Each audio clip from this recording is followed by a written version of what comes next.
and most people probably wouldn't remember this, but there was a high point in U.S.-Russian relations. That came in September of 2013. Okay, remember the dates now. That's about 6 months before, my arithmetic is right, about 6 months before February 2014. Okay, so what happened? Well, there was a false flag chemical attack mounted outside Damascus. And John Kerry got right up, well, not right up, he waited a week. And he got up and he said, Bashar al-Assad, Bashar al-Assad, Bashar al-Assad did it, okay? He had memorized Bashar al-Assad, okay? How many times did he say that? 35 times in one press conference, okay? Now guess who didn't do it? Bashar al-Assad. Guess who did do it? Well, moderate rebels, so-called moderate rebels in those days, to distinguish them from, I guess, immoderate rebel. Anyhow, at one point, Obama himself said that's an illusion. There are no moderate rebels. But at that time, he was doing the bidding of the security services of the United States. So moderate rebels, so-called, had the precursors. They put them together. Turkey helped, and they did this false flag attack. Why? Because they were losing. Bashar al-Assad had made advances, and they were about to be extinguished. And so they mounted this thing outside Damascus. And we knew it. We advised the president and the chairman of the Joint Chiefs of Staff. And so there was a big to-do about this. Why? Because Hillary Clinton had made it possible to mousetrap Obama by giving a little note to, what's his name, Chuck Todd, at a press conference. Now, this is important, or I wouldn't go into this kind of detail. Press conference, okay? August 20, 2012, press conference. Obama says, Syria is a real problem, but I'm not going to put any U.S. troops in there. We're not going to go to open war with Syria. You're not going to do that. Somebody slips Chuck Todd a little thing and says, "Oh, final question, Mr. President, are there no circumstances under which you would change your mind and become actively involved in war in Syria?" And Obama, as if prompted, says, "Oh, yeah, there is. Yep. If the Syrians should use chemical weapons, or even just move them, that would change my calculus. I'd have to revisit that. That would be a red line." Okay, August 20, 2012. August 21, 2013, the Syrians, really the rebels, move and use some sarin gas to kill about 100 people outside of Damascus. Red line violated. Great pressure on Obama, who let himself be mousetrapped by Hillary and Chuck Todd, to honor his pledge about the red line, right? So there had to be war. We had to fire Tomahawk missiles to get Bashar al-Assad, okay? So Obama is under great pressure, okay? And he knows this, and he checks with the head of the intelligence at the time, James Clapper, and he says, well, will you guys do us a memo on what happened outside of Damascus? And he says, well, we prefer not to. We know, says Clapper, we know that John Kerry's a wonderful fella and that he's a real expert on driving boats up the Mekong. But, sir, I don't know how to say this. This business about Bashar al-Assad being guilty, well, it's not a slam dunk, okay? It's not a slam dunk.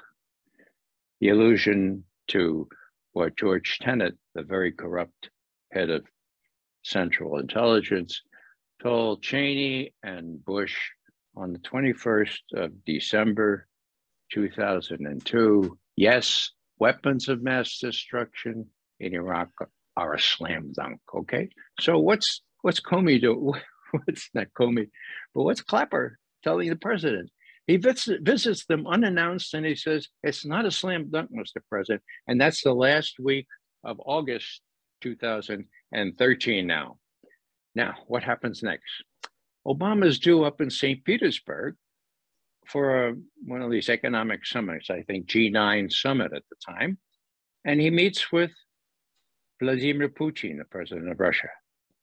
Where's Kerry? Oh, Kerry's around drumming up support for war on Syria. He's in London, okay? So Mr. Putin says, Mr. President, we've just persuaded the Syrians to give up all their chemical weapons for destruction under UN supervision, and we'd like to use one of your US naval ships that's outfitted specifically for that kind of destruction of chemical weapons. What do you think? Obama says, really?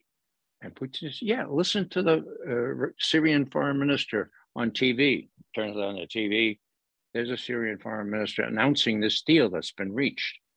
Obama said, my God, so I don't have to start a war against Syria, an open war. He says, that's a deal. Now, what's the point here? Kerry wasn't there. Obama was able to make this decision, like my young grandchildren say, all by myself, all by himself, okay? And he made the right decision, and he postponed or he put off this war against Syria, which would have been just as bad as the one against Iraq. And what's Kerry doing? He's in London. 3 days later, he's at a press conference, and they ask him, Secretary Kerry, my God, you know, what can prevent open war against Syria? And Kerry says, and this is a quote, well, I suppose that Bashar al-Assad could give up all his chemical weapons, but that's not going to happen.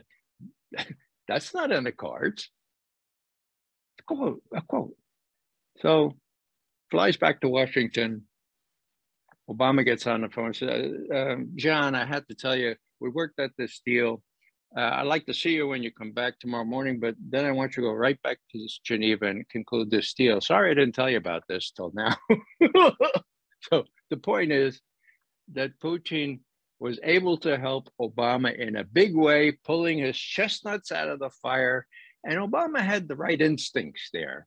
He had said, mirabili dictu, to everyone's astonishment, you know, Congress actually has the authority to declare war, so I think I'd like to go to Congress to this. That was anathema to the neocons that wanted open war, as much for Israel as for anybody else, of course. So Kerry is sidelined. The deal goes through, and what happens? New York Times, September 11, 2013. September 11 is sort of coincidence. Op-ed, Vladimir Putin. He praises the new level of trust, trust between our two countries and between myself and Mr. Biden personally. I'm not Mr. Biden, Mr. Obama personally, okay? And then the last paragraph is a classic. He says, you know, the only thing that I disagree with Mr. Obama on is what he just said in his most recent speech, and that is that the US is an exceptional nation. We believe that all nations should be given an equal stature. Some are farther away from democracy, others are approaching democracy, but when God looks down at the nations of the world, he considers them all equal, end quote.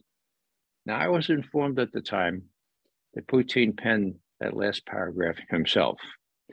Now, a confirmation of some kind came about 2 years later when he was ad-libbing in a interview, and this question came up, and he repeated those words almost verbatim. So it wasn't somebody else wrote for him, it's what he wrote. And do I agree with that? Yes, I agree with Mr. Putin that no nation should consider itself exceptional. Should that be an exceptional statement on my part? Well, it is, because most people in Washington can't get away from the notion that we are not only exceptional, but we are in Madeleine Albright's nomenclature, bless her soul, we are indispensable. And that's why we can kill 500,000 Iraqi children under the age of 6 and consider it worth it. So what I'm saying here is those were the halcyon days of US-Russian cooperation. And Mr. Putin had every reason to expect that if Obama was able to diss Secretary Kerry and the other neocons on this, he might be able to diss them on other things as well. That was poor judgment on Putin's part.